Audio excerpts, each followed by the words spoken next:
नमस्कार दोस्तों, स्वागत है आप सबका एसके डिफेंस एकेडमी के अंदर। मैं आपका टीचर हिमांशु योगी। तो जैसा कि आप सबको पता है, कल अपन ने पढ़ा जैन धर्म और आज अपन लोग पढ़ेंगे बौद्ध धर्म।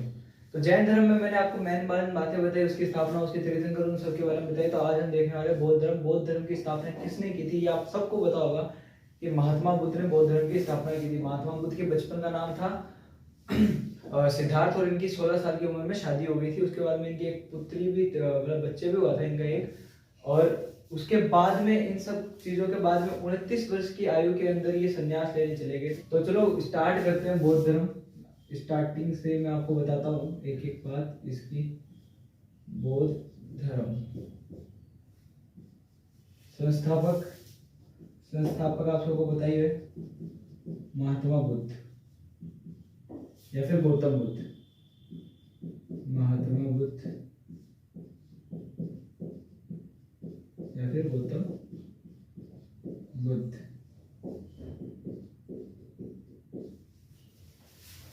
तो संस्थापक कोई पूछेगा आएगा गौतम बुद्ध। अब उसके बारे में बात करें कि भाई इनका जन्म कहाँ हुआ था। इनका जन्म हुआ था लुम्बिनी के अंदर। लुम्बिनी के अंदर कहाँ पे?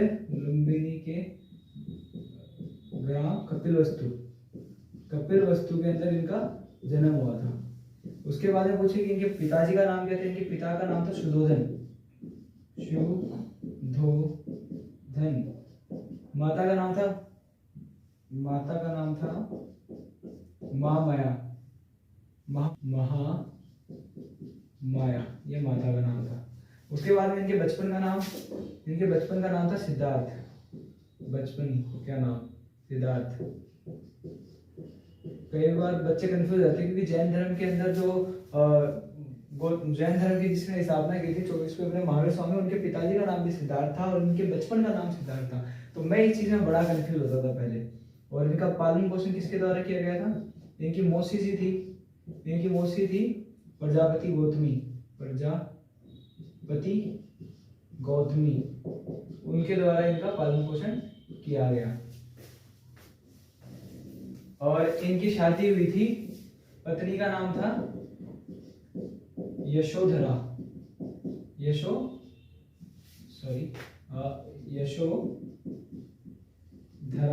इनकी पत्नी का नाम था यशोधरा और इनके पुत्र का नाम था राहुल। राहुल था इनके पुत्र का नाम।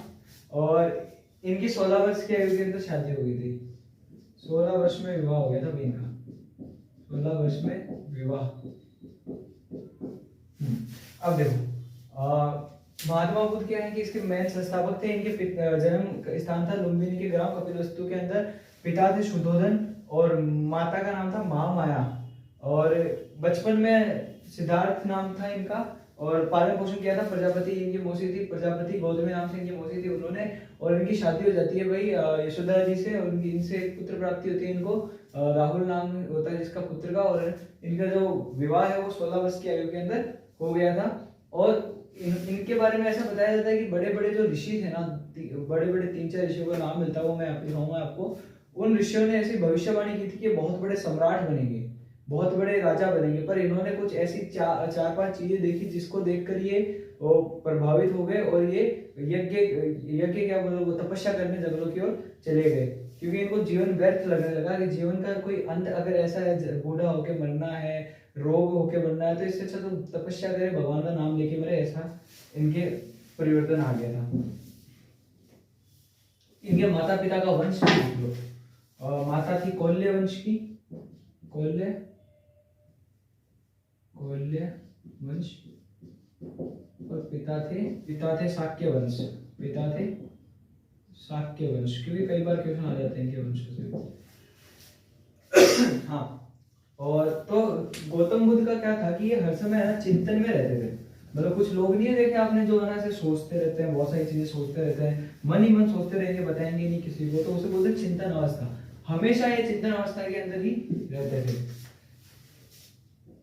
हमेशा चिंतन अवस्था में रहते।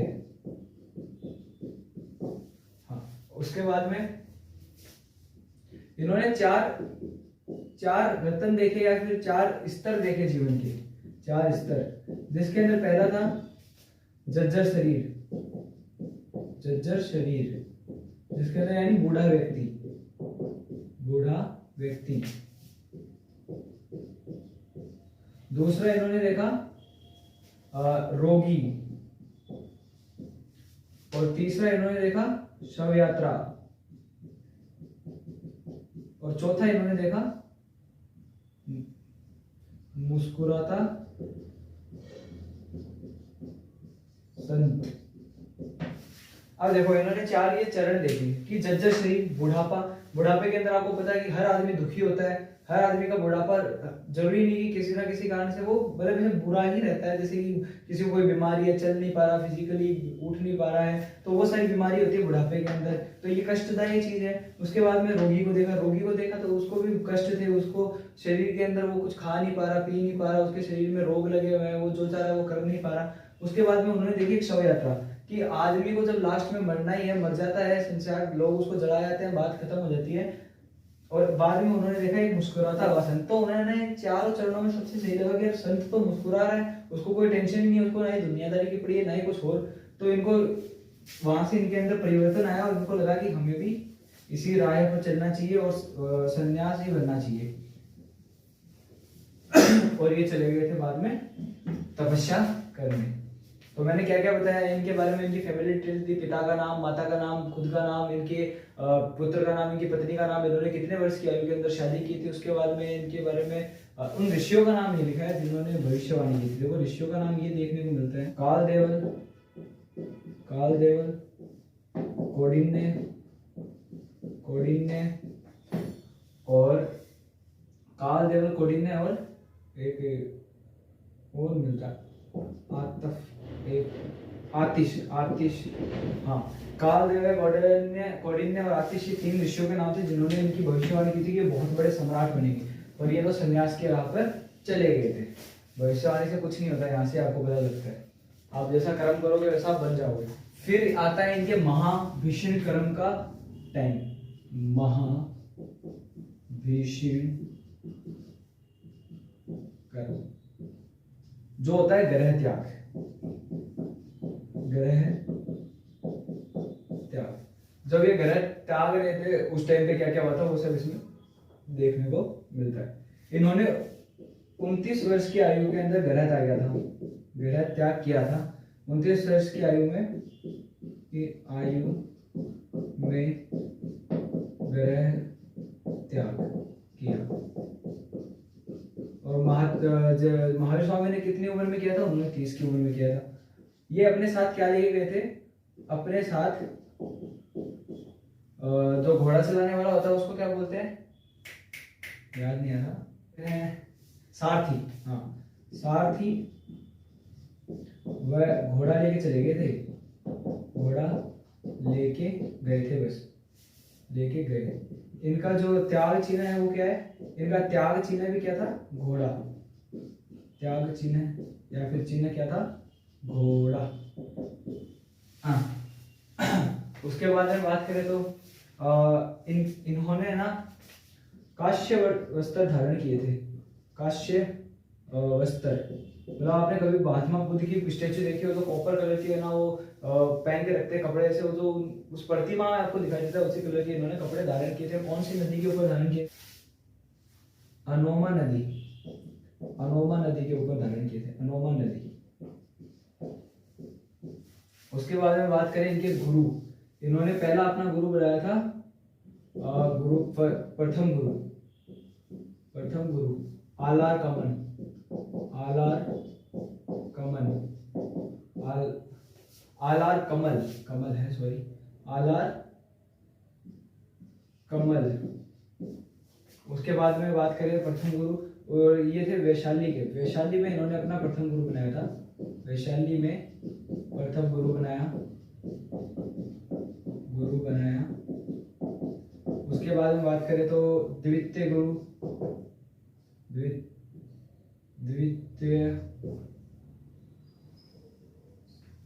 सेकंड गुरु की बात करें तो इनके सेकंड गुरु का नाम था रुद्रक रामपूत।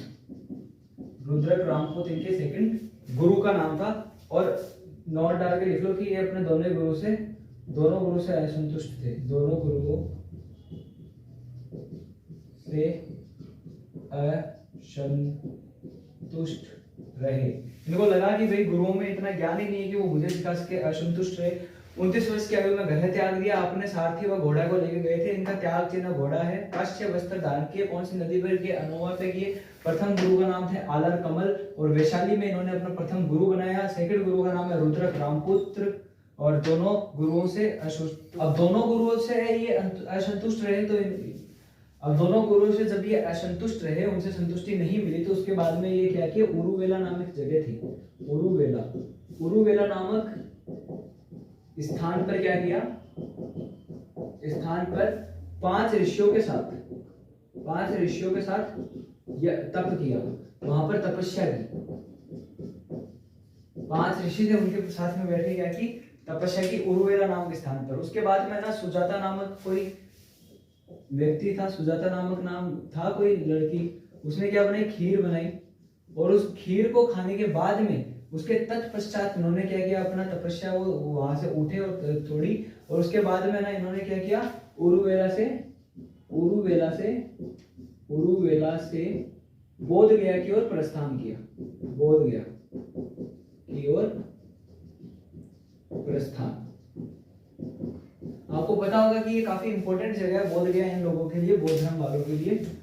अब मैंने आपको मोटी मोटी बातें इसके बताई। और महाभीष्णीकर्मण, ये महाभीष्णीकर्मण जो इनका एक फेज है, ये 2-3 है फेज, ये आपको याद रखना है। महाभीष्णीकर्मण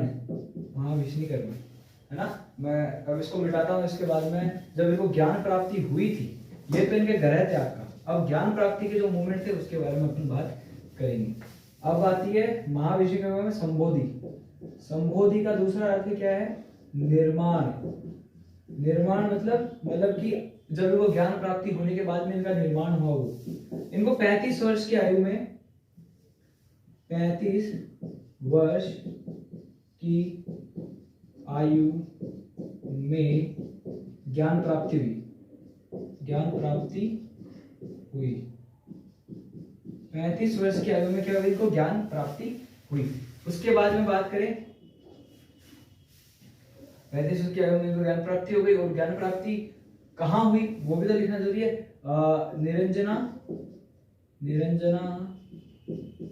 वल्कु या फिर फुनफुन। ये एक ही नदी है, फिर इसके नाम अलग अलग मिलते हैं। कहीं पे फुनफुन मिल जाता है, कहीं पे निरंजना मिल जाता है, कहीं पे फल्कु मिल जाता है। नदी के तट पर ज्ञान प्राप्ति हुई। उसके बाद में बात करें तो इनका चिन्ह मतलब पेड़, कौन से पेड़ के नीचे बैठ के इनको ज्ञान प्राप्ति? तो वट वृक्ष के नीचे बैठ के इनको, या वट वृक्ष या फिर पीपल के पेड़ के नीचे। कल जो अपन वहां पे स्वामी पढ़े थे उनको साल के वृक्ष के नीचे हुई थी। 35 वर्ष की आयु में इन्होंने ज्ञान प्राप्ति की। निरंजना फल्गु या फिर पुनपुन नदी के तट पर इनको ज्ञान प्राप्ति हुई। वट वृक्ष और पीपल, इसके नीचे वट वृक्ष और पीपल दोनों एक ही, इसके नीचे बैठ के इनको क्या हुई? ज्ञान प्राप्ति हुई थी। इनके 2 प्रमुख शिष्य थे। जो सबसे पहले जो शिष्य बने थे ना, वो थे 2 बंजारे भाई थे। उनका नाम मैं आपको लिखाता हूँ। तपस्सु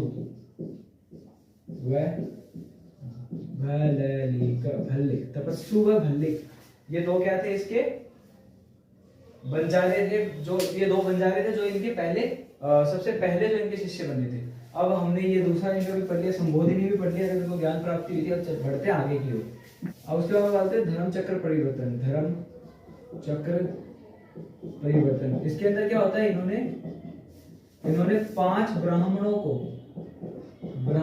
को या फिर ऋषियों को क्या दिया था? उपदेश दिया। कहाँ दिया? सारनाथ में। उसके बाद में इनकी मृत्यु हो जाती है वैशाख पूर्णिमा को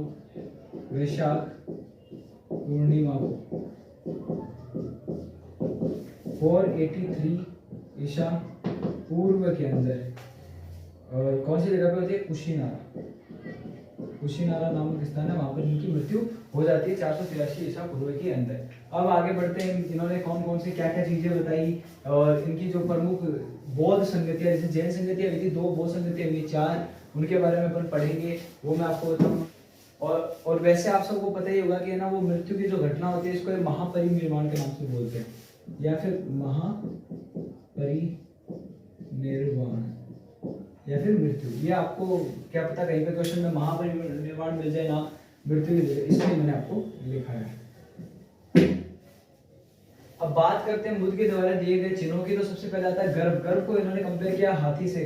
गर्भ का चिन्ह दिया हाथी। जन्म का दिया कमल, जैसे कमल के तरह जन्म होता है उससे कंपेयर किया। यौवन, यौवन को दिया सांड से। और ग्रह त्याग, ग्रह त्याग का मैंने इनको जो इनका जो चिन्ह था वही इन्होंने यहाँ पे चिन्ह दिया। कौन सा? घोड़ा। ज्ञान प्राप्ति कहाँ हुई थी? पीपल के पेड़ के नीचे, वट वृक्ष के नीचे, वो आ गया। समृद्धि, समृद्धि को शेर से इन्होंने चिन्ह किया है। उसके बाद मैंने प्रथम उपदेश दिया था वो महाधर्म चक्र मैंने बताया तुम्हें, उसके अंदर 5 ब्राह्मणों को दिया था सारनाथ के अंदर। और वीरवान चिन्ह है, वीरवान चिन्ह है, ये है ना वीरवान चिन्ह यानी चरण चिन्ह है। चरण, आप कभी महात्मा बुद्ध के मंदिर में जाओ तो चरणों के चिन्ह आपको दिखेंगे। वीरवान चिन्ह यानी चरण चिन्ह। स्तूप यानी महापरिनिर्वाण मतलब मृत्यु लास्ट का। अब बात करते हैं इनके, इन्होंने 4 आर्य सत्य दिए थे। 4 आर्य सत्य, 4 आर्य सत्य दिए थे। पहला दुख, दूसरा दुख का कारण, तीसरा निवारण, निवारण, चौथा मार्ग। अब ये 4 इन्होंने क्या दिए थे? ये 4 इन्होंने दिए थे आर्य सत्य। अब इनके बारे में बताता हूँ। दुख, सबसे पहले दुख होता है हम लोगों को, फिर हमें दुख का कारण जानना चाहिए, उसके बाद में निवारण करना चाहिए। निवारण होता है ठीक है, अपना मार्ग पे चलाएंगे। अब ये आंशिक मार्ग क्या है? आंशिक मार्ग बोलते हैं इसको। आंशिक मार्ग बौद्ध धर्म से रिलेटेड है, मतलब सबको छोड़ के अपने तपस्या करने बैठ जाओ। ये 4 आर्य सत्य दिए थे। अब बात करते हैं इनके प्रमुख शिष्यों के बारे में। महात्मा बुद्ध के प्रमुख शिष्य, प्रमुख शिष्य। इनके प्रिय शिष्य का नाम था आनंद। आनंद प्रिय शिष्य, प्रिय शिष्य। उसके बाद में इनका प्रधान शिष्य था उपाली। उपाली इनका प्रधान शिष्य। उसके बाद में जीवक नाम का एक क्या था इनका राज्य वैद्य था, वो भी क्या बना था? इनका शिष्य था, राज्य वैद्य। उसके बाद में उदयन चंद प्रदोत, ये एक राजा था, आपने पढ़ा ही होगा, उदयन चंद प्रदोत। और भी राजा थे जैसे बिंबिसार, और भी थे अजातशत्रु, अजातशत्रु। एक और नाम मिलता है हमें, एक और नाम मिलता है हमें, वो है अंगुमालिका। ये 4 राजा थे और ये राज्य वैद्य थे और ये प्रधान शिष्य था इनका उपाली। आनंद इनका सबसे प्रिय शासक था। तो प्रमुख शिष्यों के बारे में आपसे कोई भी पूछे कि महात्मा बुद्ध का प्रिय शासक का नाम क्या था, तो आनंद। प्रधान शिष्य का नाम क्या था, तो वो था उपाली। ऐसे कोई 4 ऑप्शन दिए गए कि भाई उदयन चंद्र प्रदोत, मतलब मैच द फॉलोइंग दे दे, या फिर वो सवाल आता ना कि ऐसे दे कि इनमें से महात्मा कौन से 4 राजा थे जो महात्मा बुद्ध के प्रमुख शिष्य थे, और उसके अंदर चारों में अलग, जैसे यहाँ पे एक ऑप्शन के अंदर तो ये चारों नाम दे देगा आपको, उदयन चंद्र, बिंबिसार, अजातशत्रु, अंगुमालिका। दूसरे में दे देगा बिंबिसार, चंद्रगुप्त वगैरह, तो वो गलत होगा। जिसके अंदर ये चारों ऑप्शन होंगे वही सही होगा। ऐसे भी सवाल आते हैं हिस्ट्री के अंदर, बड़ा ही सवाल बन के आता है। अब बात करेंगे शिष्याएं। शिष्या इनकी एक ही थी। पहली जो प्रमुख थी वो थी इनकी खुद की मौसी, उनको थेरी नाम दिया गया था। थेरी इनकी खुद की मौसी जो कि प्रजापति गौतमी थी, वो इनकी पहली शिष्या थी। उसके बाद में दूसरे जो नाम मिलते हैं वो है खेमा, आम्रपाली और सामावती, ये अन्य शिशाएं थी। मतलब मेन इंपॉर्टेंट जो पहली थी वो थी प्रजापति गौतमी, उसके अलावा अन्य शिशाएं कौन थी? खेमा, आम्रपाली और सामावती। सामावती पहले आती है, सामावती, खेमा, आम्रपाली, ऐसा आएगा अगर इनको क्रम में लगाए तो, सामावती, खेमा और आम्रपाली। अब तक हमने क्या पढ़ा? प्रमुख शिष्य पढ़ लिए, प्रमुख शिष्याएं पढ़ ली। उससे पहले हमने जो जो इन्होंने चिन्ह दिए थे वो भी पढ़ लिए। उससे पहले हमने है ना इनको जो ज्ञान प्राप्ति हुई उसके बाद में जो इनका निर्माण हुआ वो पढ़ लिया। उससे पहले हमने महाविष्णु क्रम पढ़ लिया, इनका ज्ञान प्राप्ति के लिए जब जा रहे थे घर को छोड़ के कैसे इनको ज्ञान प्राप्ति हुई, कहाँ पे हुई। उससे पहले हमने इनका जीवन परिचय पढ़ा था। अब हम पढ़ेंगे प्रमुख बौद्ध संगतियां, प्रमुख बौद्ध संगीतियां हुई कितनी थी? टोटल हुई थी 4। अरे क्या है, 4 बौद्ध संगीतियां, बौद्ध संगीतियां हुई थी। हाँ 4 कहाँ जाएंगे पढ़ाने, 4 इनकी बौद्ध संगीतियां हुई थी। प्रथम बौद्ध संगीति, स्थान राजगृह, ईयर 483 ईसा पूर्व, राजा कालाशोक, काला सोखाला मेरा काला ये सरदार, गोरियां दफा करो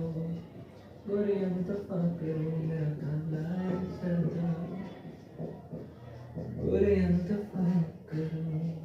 हाँ, राजा था कालाशोक का और अध्यक्षता की थी सबकामी ने, और इसके अंदर सूत व विनय पिटक इसका क्या हुआ? संकलन हुआ था। ओके, अब उसके बाद बात करते हैं द्वितीय बौद्ध संगीति। द्वितीय बौद्ध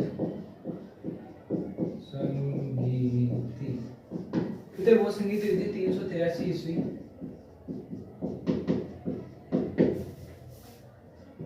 स्थान वैशाली,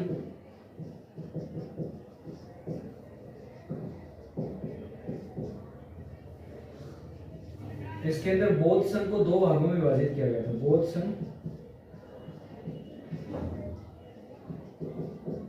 2 भागों में विभाजन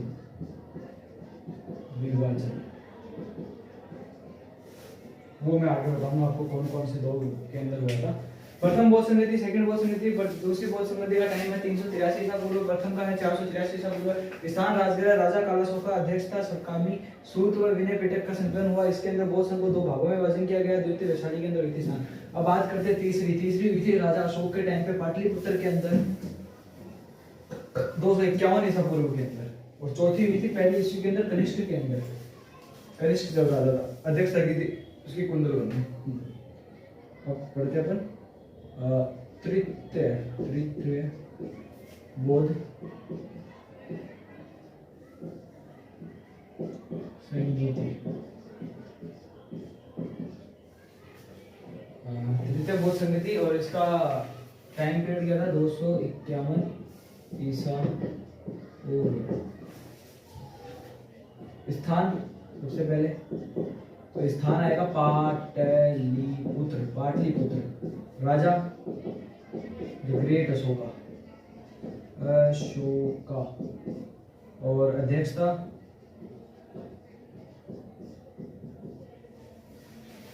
भोगलीपुत्र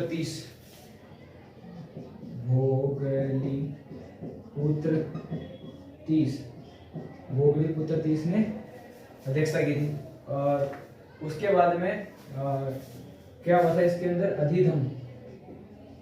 अधिधम पिटक की संकलन, अधिधम पिटक का संकलन हुआ था। अधिधम पिटक का संकलन हुआ था तीर्थ बौद्ध संगति के अंदर 251 ईसा पूर्व के अंदर। स्थान था पाटलिपुत्र, राजा का नाम अशोका, अध्यक्षता की थी भोगलीपुत्र 30 ने नहीं की थी, एक नहीं की थी, ये भोगलीपुत्र 30 इसके आगे लगा हुआ है। 30 जनों ने मिलकर नहीं की थी, एक नहीं की थी। अब बात करें चतुर्थ बौद्ध संगीति। स्थान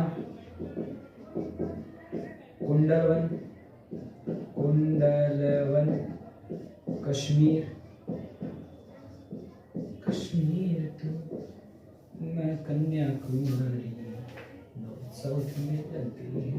राजा का नाम था कनिष्क। टाइम पीरियड था पहली जो ईस्वी स्टार्ट हुई, ये ईसा पूर्व है, और वो पहली जो ईस्वी थी उसके अंदर ये हुआ था, है ना, प्रथम ईस्वी, प्रथम ईस्वी।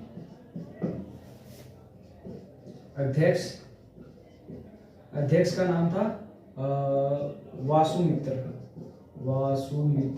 और उपाध्यक्ष का नाम था उपाध्यक्ष का नाम था अश्वघोष।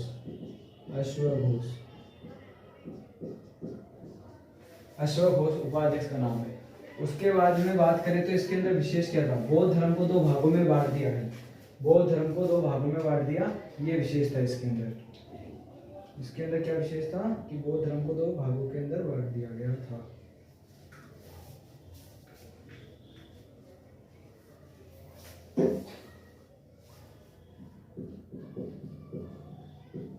बौद्ध धर्म को 2 भागों में बांटा गया,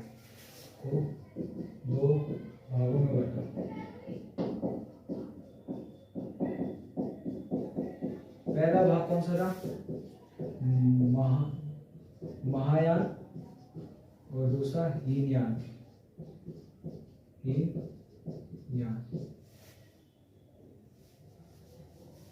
हीनयान और महायान इन 2 भागों के अंदर बांटा गया बौद्ध धर्म को। अब महायान क्या है और हीनयान क्या है, ये मैं आपको बताऊंगा। बाद में स्क्रीनशॉट लोगे तो मेरी हैंडराइटिंग तुम्हें समझ में आए या नहीं आए पता नहीं है भाई। हाँ, हीनयान, महायान,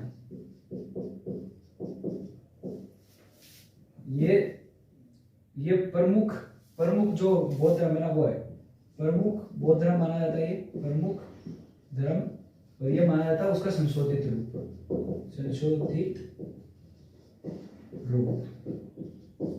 ये महात्मा बुद्ध की पूजा करते हैं, मतलब पूजा करते हैं और उनका मन में चिंतन करते हैं, ध्यान करते हैं, ये उनकी उपासना करते हैं। और ये मूर्ति पूजा में विश्वास नहीं करते, मूर्ति पूजा नहीं करते, ये मूर्ति पूजा करते हैं।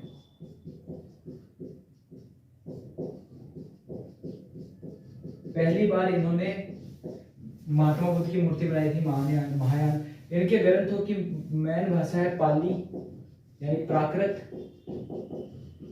और इनके ग्रंथों की मेन भाषा है वो संस्कृत। और उसके बाद में बात करें, ये दार्शनिक भक्ति करते थे, और ये दार्शनिक और धार्मिक, ये इनके बीच में फर्क है। प्रमुख धर्म और वो संशोधित, ये महात्मा की पूजा करते हैं, वो उपासना करता है। मूर्ति पूजा में मानते हैं वो मूर्ति पूजा में नहीं मानते, वो मूर्ति पूजा में मानते हैं। पाली भाषा उसकी संस्कृत भाषा, ये दार्शनिक और धार्मिक, ये इनके बीच में फर्क है। अब ये बात करता हूँ मैं इनके त्रिपिटक वगैरह जो ये मेन चीजें बची है वो मैं दिखा देता हूँ आपको फटाफट। उसके बाद में आज हम खत्म करेंगे बौद्ध धर्म। त्रिपिटक, जैसे वाले बात करूँ, त्रिपिटक अभी लिखाया था सूत, विनय, अधिधम,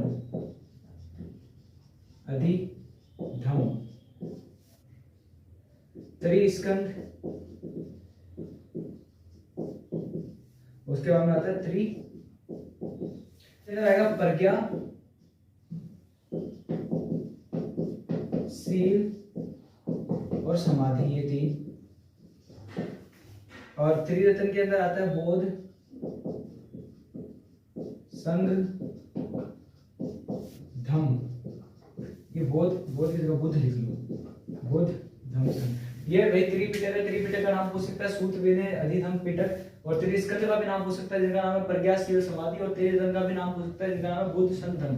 तो इसी के साथ हमारा बुद्ध धर्म होता है कंप्लीट। मैंने हीनयान महायान के बीच में आपको अंतर बताया। उससे पहले मैंने बुद्ध के जीवन से लेके उनके ज्ञान प्राप्ति होने के बाद उसके बाद में धर्म चक्र, उसके बाद प्रमुख शिष्य प्रमुख शिष्याएं, उससे पहले उन्होंने जो चिन्ह दिए थे वो बढ़ाए, उसके बाद में इनकी जो 4 प्रमुख बौद्ध संगीतियां हुई थी उनके बारे में आपको बताया। उसके बाद में मैंने आपको इनके त्रिपिटक, त्रिस्कंद और त्रिरत्न के बारे में बताया। इसी के साथ आज की ये क्लास हमारी यहीं पे कंप्लीट है। आज का ये टॉपिक हमारा यहीं पे कंप्लीट बौद्ध धर्म का। अगर आपको ये वीडियो अच्छी लगी, अगर आपको ये लेक्चर अच्छा लगा हो तो शेयर कर देना, लाइक कर देना, कमेंट कर देना, सब्सक्राइब कर देना चैनल को। जय हिंद, जय भारत।